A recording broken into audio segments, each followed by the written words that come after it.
So today's webinar is entitled The Sending Triangle, a model for partnership between a missionary, sending church, and mission agency.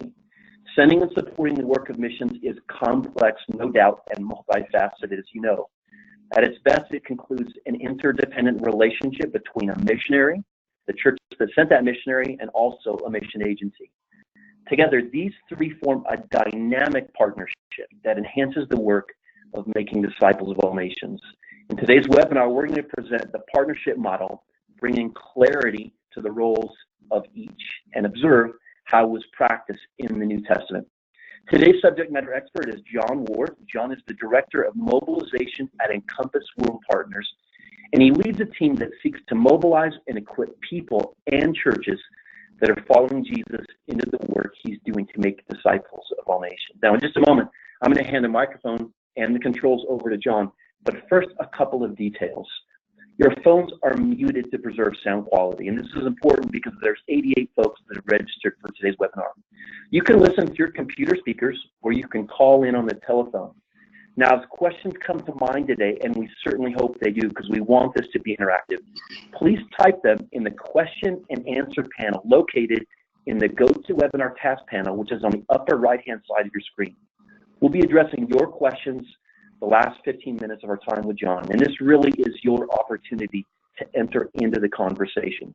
As I mentioned, 88 people are registered for today's live webinar, and I want to remind everyone that this webinar is being recorded, and it will be available for viewing at 1615.org within a week.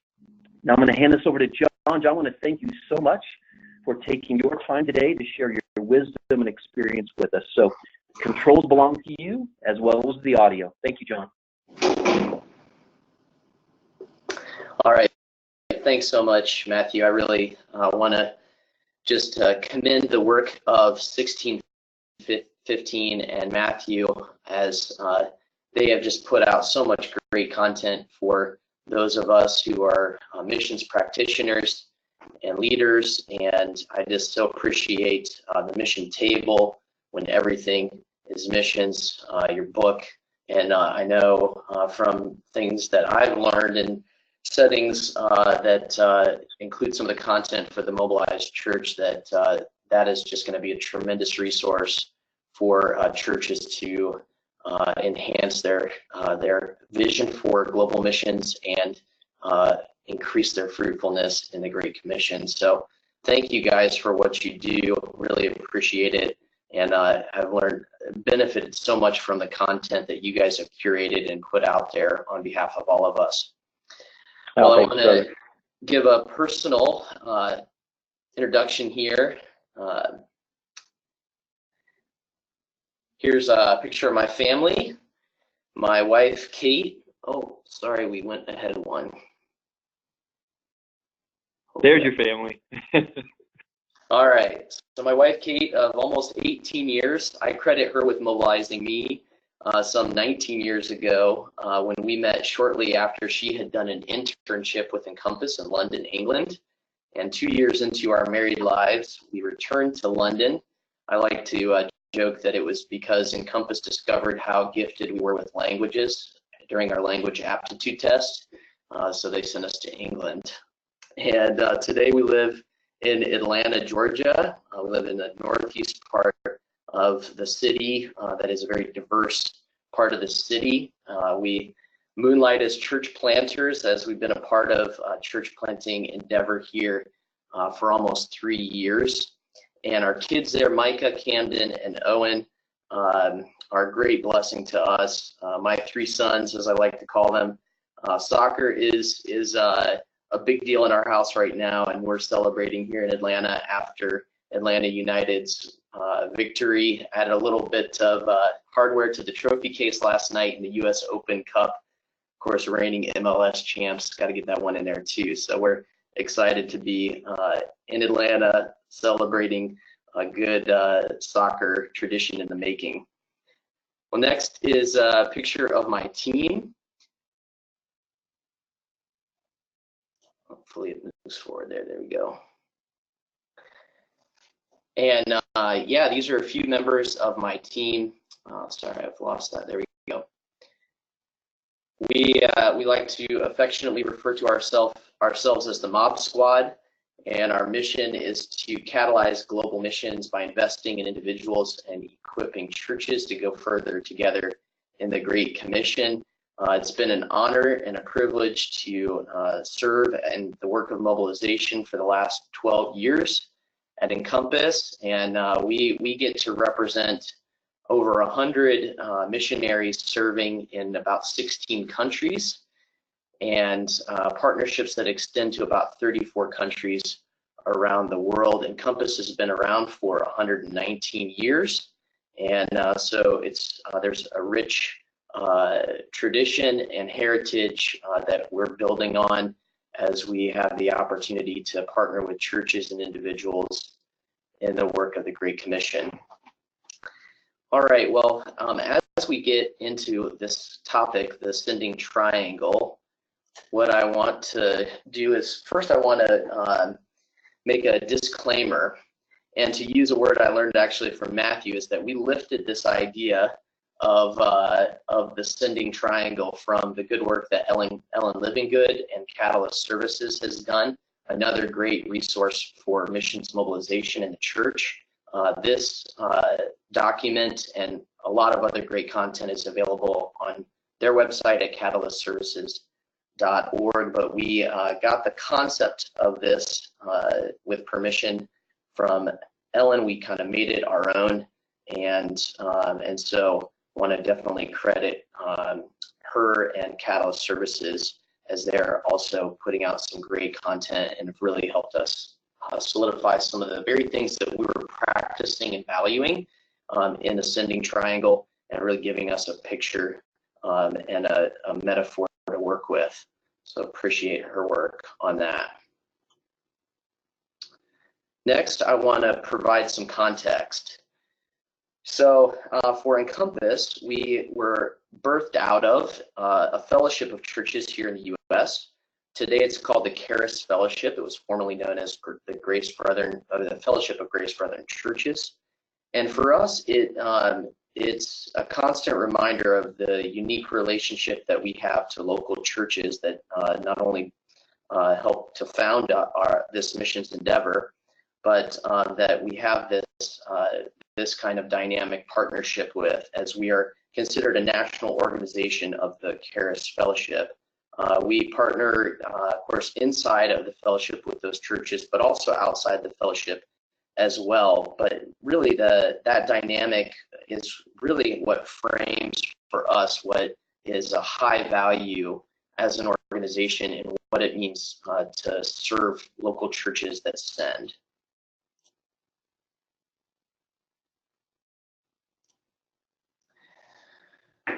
All right, and then next I want to reference Ralph Winter's article. And sorry, Matthew, this is like my mouse is not running over the arrows correctly, so I'm kind of getting ahead of myself a little bit. That's all right, we'll be fine. All right, next I want to reference Ralph Winter's really good article that's found in chapter 39 of the 4th edition of Perspectives on the World Christian Movement. His article is entitled "The Two Structures of God's Redemptive Mission." He refers to these two structures as modality and sodality, and he unpacks the account of the church in Antioch in Acts 13. And I love how Matthew refers to this as we're here today because of a prayer meeting that happened in Antioch 2,000 years ago. So Ralph Winter refers to Paul and others who were set apart by the Holy Spirit there in Acts 13 and sent out as the missionary band of the church to be the sodality of the church, next to those that stayed in Antioch as the modality structure. This is the quote that I'm referencing there. It's Ralph Winter says, "It is our attempt here to help church leaders and others to understand the legitimacy of both structures and the necessity of both structures, not only to exist, but to work together harmoniously for the fulfillment of the Great Commission and for the fulfillment of all that God desires for our time." So if you ask me for the theory behind the practice of the sending triangle, I'd say that the biblical basis comes straight out of the book of Acts, but Winter's article provides a great framework for understanding how This has been expressed throughout church history. All right, finally, I want to provide an illustration as we prepare to get into the content here. So recently, I was watching some educational television with my kids, and I think I'm the only person in my house that believes that the television can be used and enjoyed for educational purposes. So to prove my point, I forced my kids to watch a documentary about the making of the Concorde airplane. Now remember, the Concorde was the supersonic jet that took passengers from London or Paris to New York in just 3.5 hours, which is about half the time of a subsonic jet for those of us who've made that trek across the pond.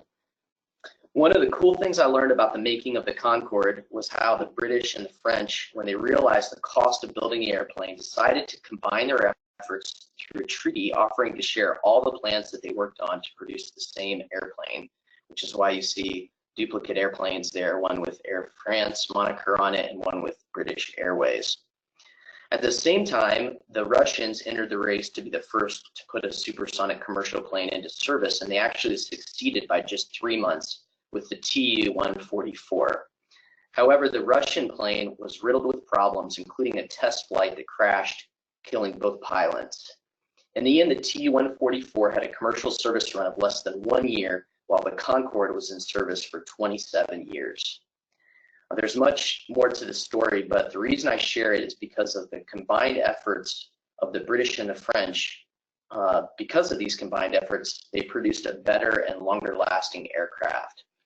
As we consider the sending triangle today, I believe that the combined efforts of the sending church and the mission agency to send missionaries makes this synergistic partnership that has proven to be a better and longer lasting way to support the work of missions. And just so for a little wisdom as we start into this, Ecclesiastes 4:9-12 reminds us of this in a powerful way, where it says, "Two are better than one because they have a good return for their labor. If either of them falls down, one can help the other up, but pity anyone who falls and has no one to help them up. Also, if two lie down together, they will keep warm, but how can one keep warm alone? Though one may be overpowered, two can defend themselves. A cord of 3 strands is not quickly broken."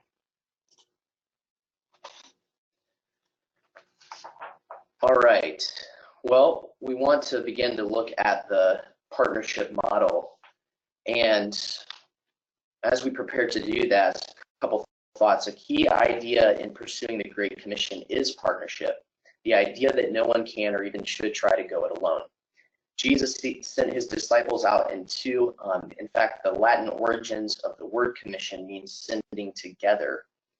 When a missionary is going to serve in the field, we envision a sending triangle, a potent picture of a strong 3-way partnership.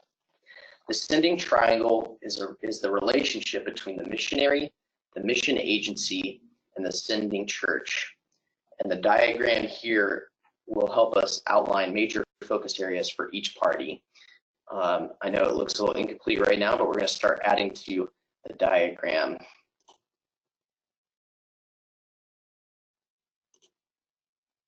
All right, first we're going to look at the relationship.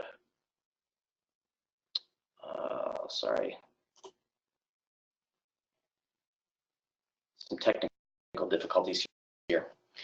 All right, first we're going to look at the role of the sending church and their shepherding focus.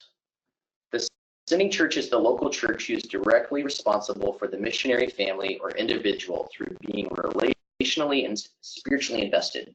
This is the home church of the global worker, the one that the worker counts as his or her spiritual family.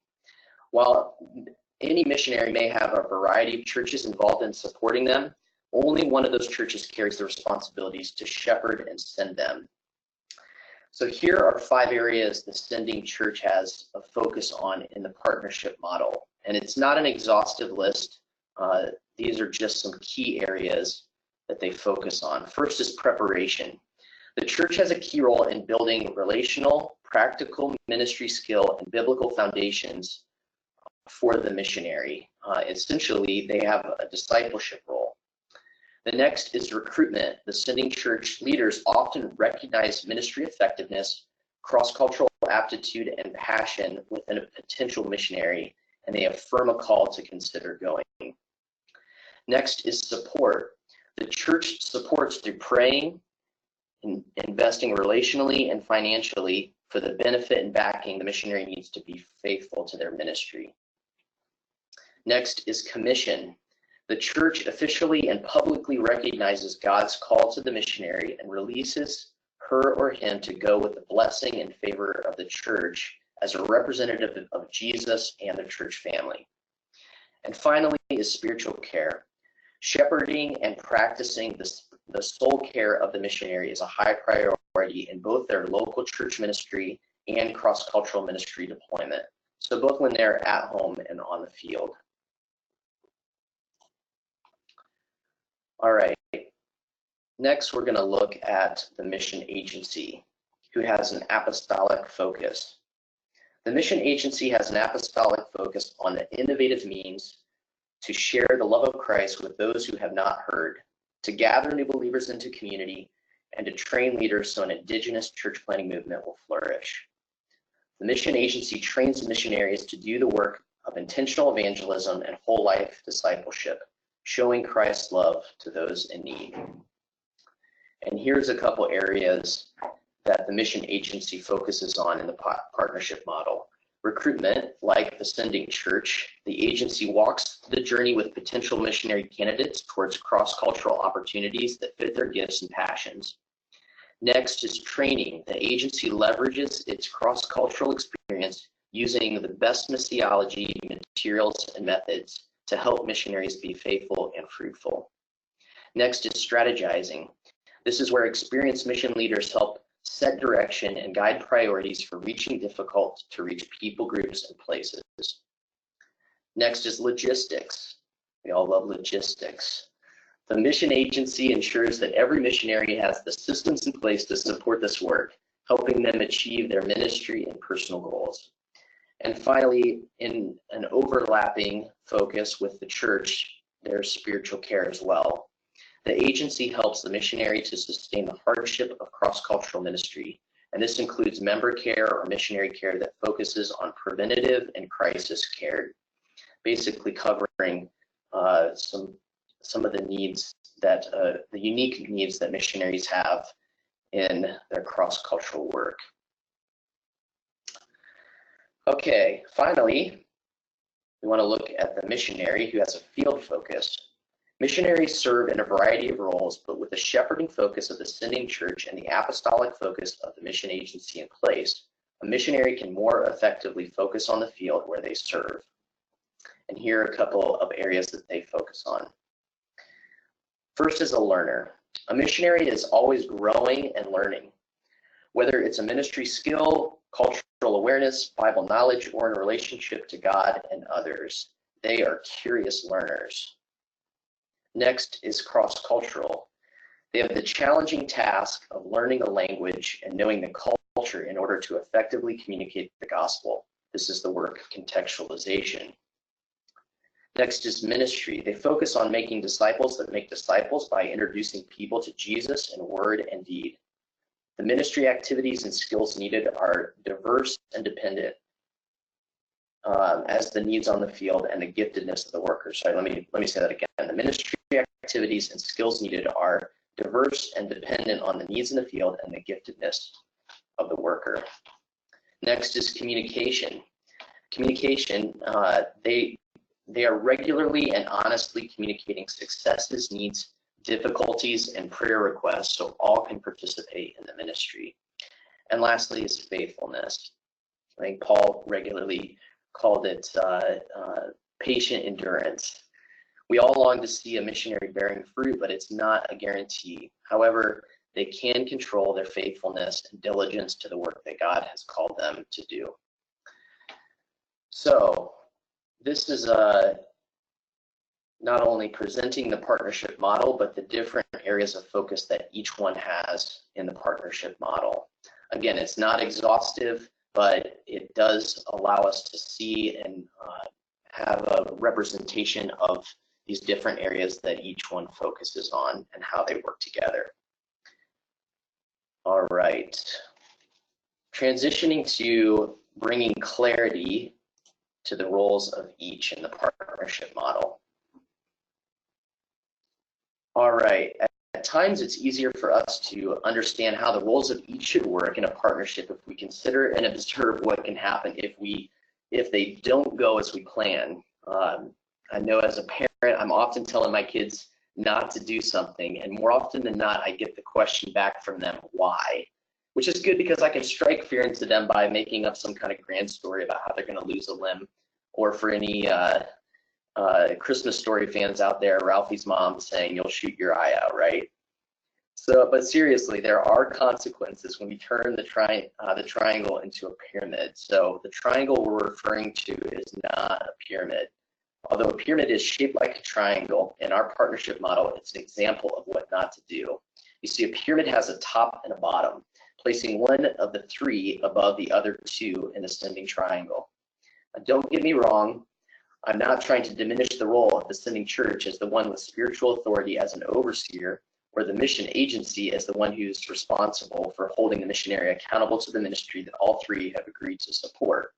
However, when the sending triangle is at its best, it represents a dynamic, interdependent relationship between all three, each one seeking to serve the other in unity and harmony and respecting the important role that the others play. I have three case studies that I'd like to share of what can happen when one of the three view themselves atop the pyramid. With each, we'll look at what can happen when one or two are collaborating or communicating without the other involved. All right, so the first case study we're going to look at is the sending church atop the pyramid. The sending church decided with their missionary that they'd like to send a short-term ministry team to encourage and serve in the ministry in the field. They communicated extensively with the missionary, and neither informed the mission agency until a member of the short-term team was unable to depart with the team because of a major health event that the airline determined was severe enough to not allow this team member to fly, and ended up sending him to a hospital that would not discharge him with the assistance of the missionary. The mission agency was then informed by the missionary and got involved to assist both the missionary and the sending church, only to discover that the short-term team had no short-term medical or evacuation insurance in place as a protective measure in the event that something unexpected like this might happen. Had the mission agency been informed of the short-term team, a number of protocols and systems, that is, if they would have been informed in advance, a number of protocols and systems for making sure that the team and this individual had the necessary coverage in place could have been cared for. All right, so an example of when two parties involved, the missionary and the sending church, were not communicating with the mission agency. Next, we want to look at a case study for the mission agency atop the pyramid. A missionary who was leaving the field in preparation for retirement was communicating with their mission agency about a major strategy change because of the key roles that they would be vacating in preparation for their departure. So in other words, these missionaries are preparing to retire and depart from the field. That's going to impact things that are happening and how the ministry is going to move forward. So there were major talks related to some strategy changes in the field.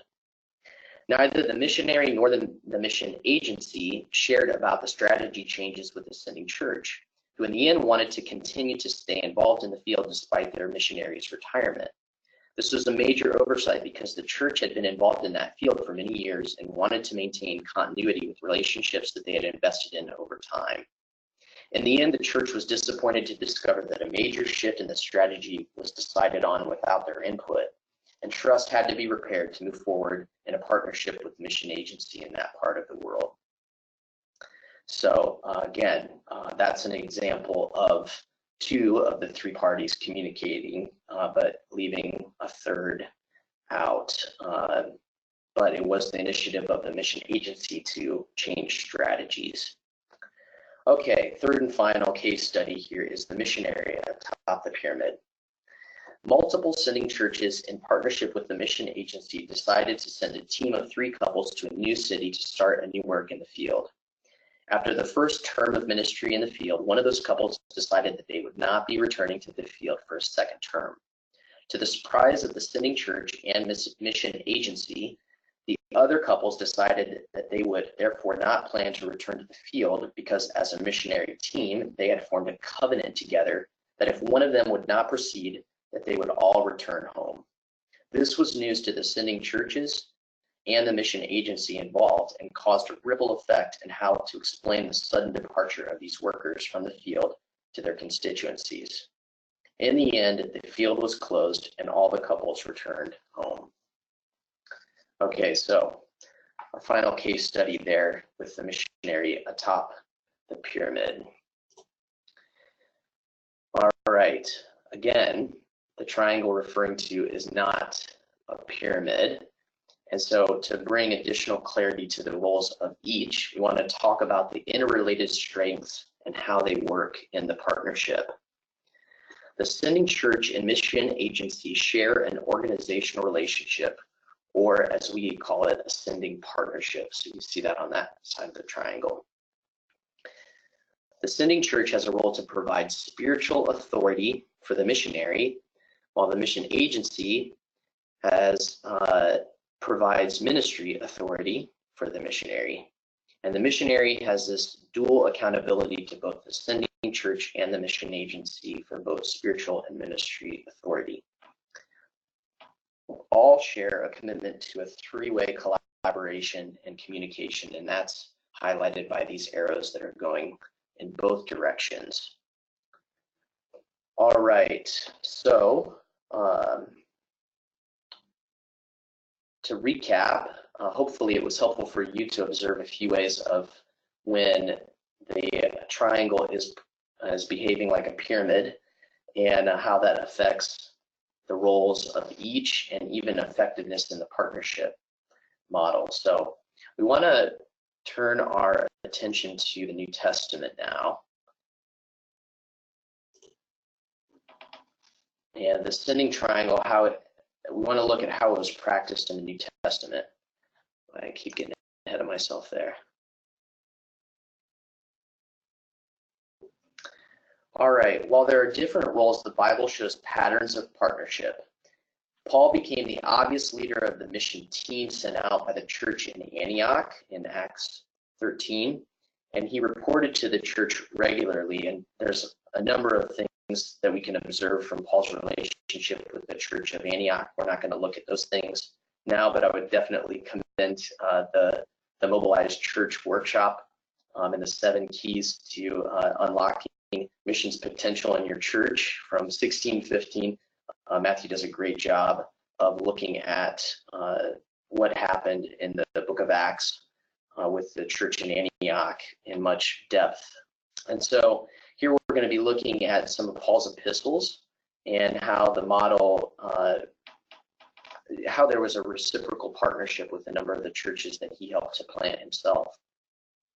So first he prays for churches and he asks for specific prayer.